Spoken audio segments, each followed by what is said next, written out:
Eyes in the sky, gazing far into the night. I raise my hand to the fire, but it's no use. Fala pessoal que acompanha o Mix Mundo, eu sou o Salomão Walked e no episódio de hoje, o anime que eu vou estar analisando é Madoka Mágica. Eu optei por trazer esse anime porque, além de eu ter um grande carinho por ele, a sua proposta geral é semelhante à do último anime que nós analisamos aqui, o One Punch Man, porém, dentro de um gênero diferente. Mas esse anime também possui muitas peculiaridades, sendo extremamente rico em conteúdo, o que permite uma série de interpretações possíveis. Bem, em primeiro lugar, quando o assunto é Madoka Mágica, é comum ouvirmos que esse anime faz uma desconstrução do gênero Mahou Shoujo.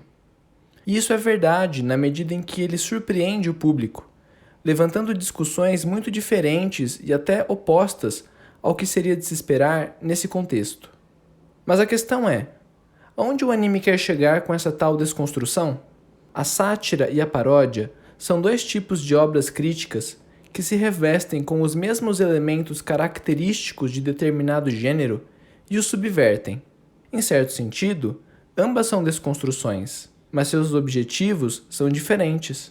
A sátira busca refutar o gênero base, enquanto a paródia visa aperfeiçoá-lo, abordando aspectos que não haviam sido explorados, mas, no fim, reafirmando a sua tese original. No caso de Madoka, os temas principais são fáceis de identificar, porque o anime é bastante claro em relação a eles. Trata-se da dicotomia altruísmo versus egoísmo, bem como os inúmeros dilemas pessoais que derivam disso. A verdadeira dificuldade, porém, é distinguir o que a obra realmente defende, pois ela parece mudar de lado algumas vezes. Afinal, vale a pena sacrificar-se pelo próximo como os Mahou Shoujo tradicionais sempre nos ensinaram? Ou será que isso é uma ingenuidade perigosa, que só nos torna mais vulneráveis, sendo melhor viver apenas para nossos próprios interesses? Para compreender essa questão, é preciso fracionar a obra em etapas.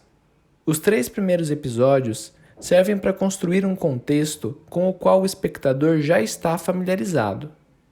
A premissa básica é a de garotas adolescentes com poderes mágicos, as garotas mágicas, que lutam contra as forças do mal, as bruxas, para proteger a cidade.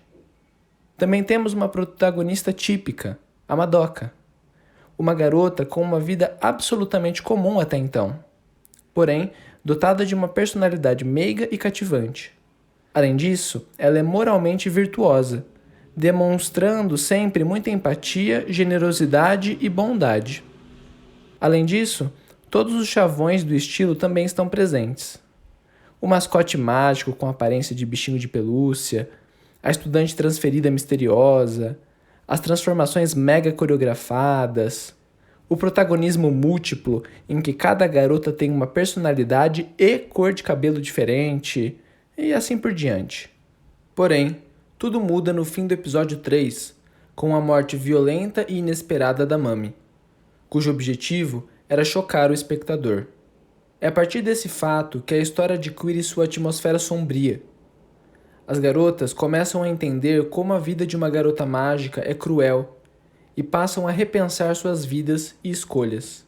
Até mesmo o encerramento foi alterado depois disso, com uma música e um visual assustadores.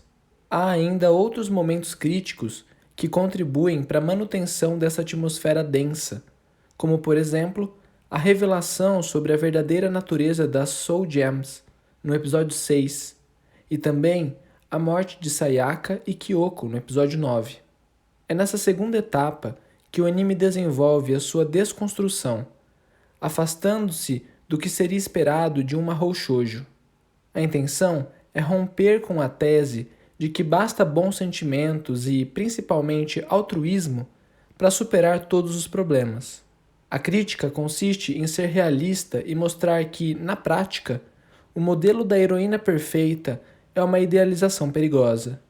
Assim, a sociedade que alimenta essas falácias seria um mero teatro, no qual as garotas vivem como atrizes, atuando em uma peça vazia de sentido.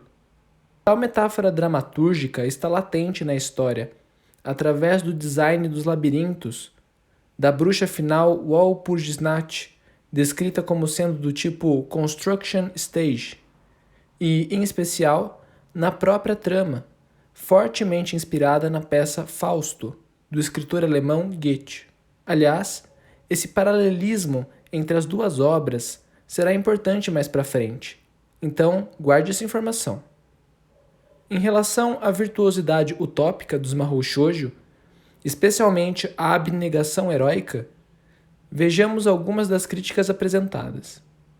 A princípio, o próprio fato da condição de garota mágica ser consequência de um desejo que, em regra, é empregado na satisfação de uma vontade ou necessidade pessoal, já coloca em dúvida o arquétipo da heroína altruísta.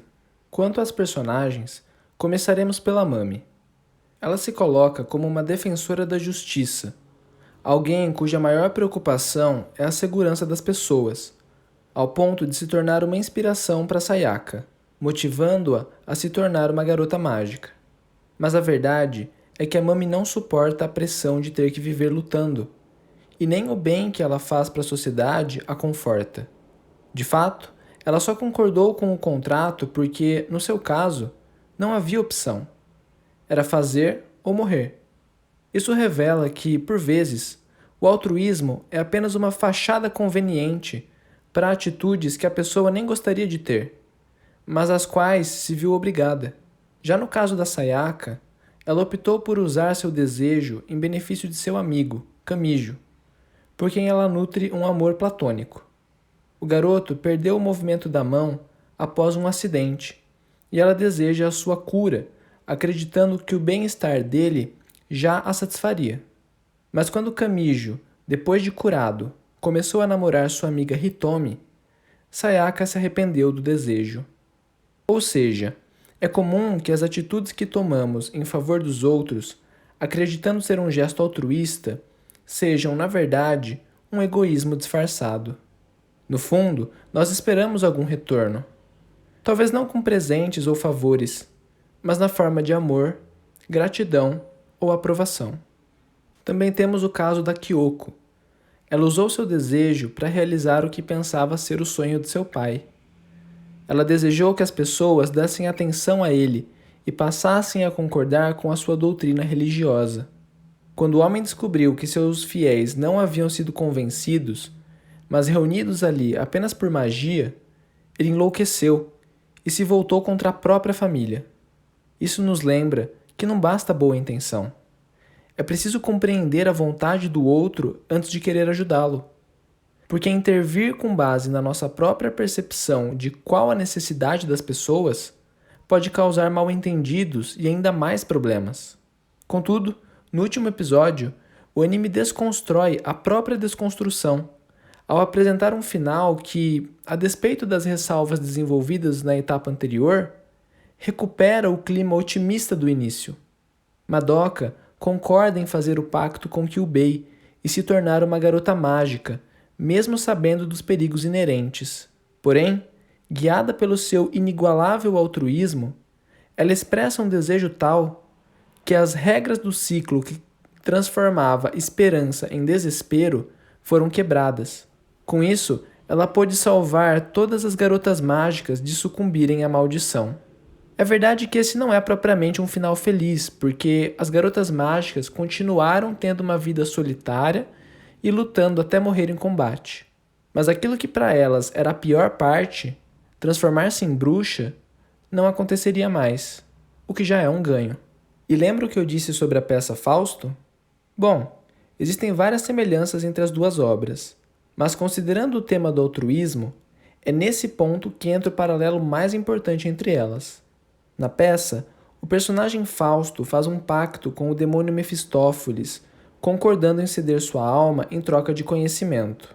Muita coisa acontece depois disso, mas no final, quando o protagonista finalmente morre, ele é salvo da danação e levado para o céu, graças às suas boas ações em favor das pessoas e aos sentimentos puros de sua amada. Da mesma forma, no anime, é o gesto abnegado de Omura em voltar no tempo repetidas vezes para tentar salvar a Madoka e, principalmente, o pedido altruísta da própria Madoka, inspirado pelo seu amor puro, que permitiram a superação do contrato firmado com Kyubei e evitaram o destino cruel. Após todas essas considerações, podemos concluir que, no caso de Madoka, estamos diante de uma paródia, porque apesar de todo o sofrimento físico e emocional das personagens, a história tem um final relativamente positivo. E a solução do conflito não ocorreu porque Madoka mudou o seu jeito de ser. Pelo contrário, foi justamente o altruísmo da protagonista e a sua vontade de alterar a dura realidade que realmente salvaram o mundo, tal como acontece nos Mahou Shoujo tradicionais. Assim, a obra reforça a ideia de que aquilo que ajuda as pessoas a superarem a dor e a maldade é mais altruísmo e esperança, não menos. Agora você deve estar se perguntando, e Rebellion? O filme, que é a continuação do anime, ele não refuta essa tese? Infelizmente, não dá tempo de falar sobre isso nesse vídeo, mas se vocês quiserem que eu traga uma análise sobre Rebellion, deixem nos comentários. Bom pessoal, a nossa análise vai ficando por aqui. Se você gostou, deixa seu like. E se você ainda não é inscrito no canal do Mix Mundo, se inscreva e ative o sininho de notificação. Até a próxima e tchau!